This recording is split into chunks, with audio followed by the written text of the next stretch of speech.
Salam saudara-saudara sekalian dimanapun saudara-saudara berada, selamat pagi. Mari bersama-sama kita masuk pada jendela sabda untuk sejenak mendengarkan dan merenungkan firman Tuhan. Firman Tuhan akan saya bacakan yang terambil dari kitab Hakim-Hakim pasal yang kedua ayat 19 yang demikian sabda Tuhan. Tetapi apabila hakim itu mati, kembalilah mereka berlaku jahat, lebih jahat dari nenek moyang mereka, dengan mengikuti Allah lain, beribadah kepadanya dan sujud menyembah kepadanya. Dalam hal apapun mereka tidak berhenti dengan perbuatan dan kelakuan mereka yang tegar itu. Tema renungan pada pagi hari ini yaitu lebih takut kepada manusia. Saudara-saudara yang dikasihi oleh Tuhan, ada beberapa orang yang memiliki perilaku yang cukup lucu. Ada yang melakukan sesuatu yang menunjukkan adanya ketaatan. Sebagai contoh, misalnya ketika seseorang pengendara melalui jalan yang ternyata di situ rawan kecelakaan, ada rambu-rambu lalu lintas, contohnya marka jalan yang memang tidak boleh dilewati. Ternyata dia taat karena ada polisi yang menjaga, atau mungkin ketika di perempatan, ketika lampu merah mereka berhenti karena memang ada polisi. Tetapi pada suatu saat mereka tidak taat karena melihat situasi bahwa di lokasi itu tidak ada petugas yang menjaga. Atau mungkin ketika ada seseorang yang bekerja di suatu perusahaan, dia taat, dia tekun, dia rajin melakukan tugas pekerjaannya karena ada pimpinan yang selalu ada bersama mereka. Suatu ketika pimpinan itu pergi keluar kota dan karyawan ini akhirnya dengan santai, dengan begitu mudahnya mengabaikan apa yang menjadi tugas dan tanggung jawabnya.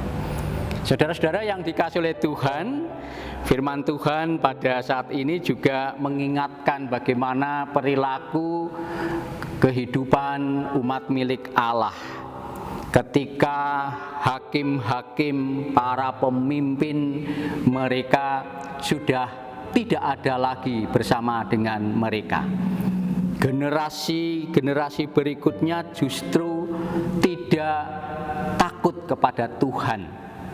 Mereka merasa bahwa apa yang dia lakukan menurut kehendaknya sendiri itulah yang paling baik.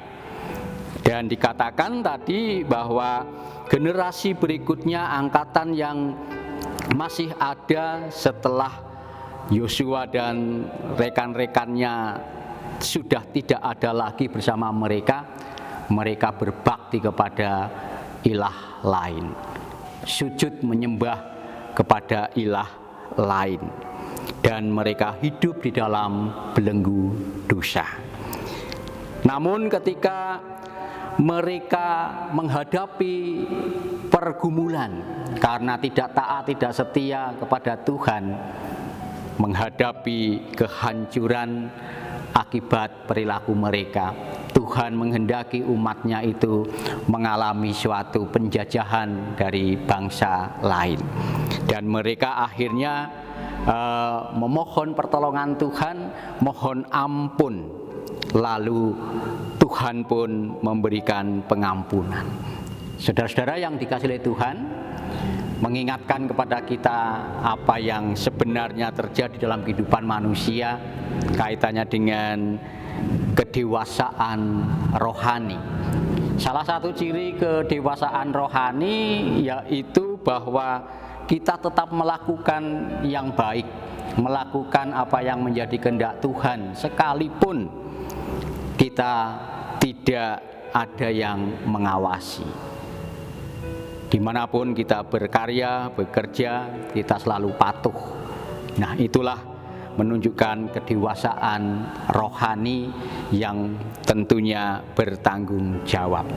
Untuk itu mari bersama-sama kita mengupayakan untuk kita selalu melakukan firman Tuhan, melakukan yang terbaik sekalipun tidak ada yang melihat kita.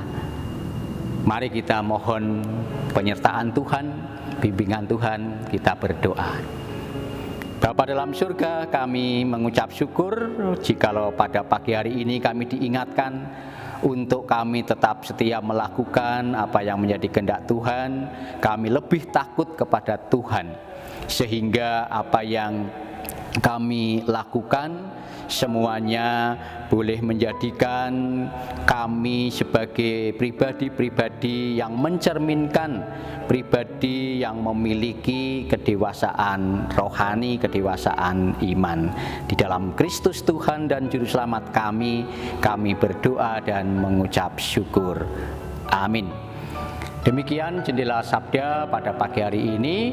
Tetaplah semangat melakukan segala sesuatu, pekerjaan, aktivitas dengan tekun, dengan takut akan Tuhan. Kiranya semua yang kita lakukan bermanfaat. Tuhan memberkati.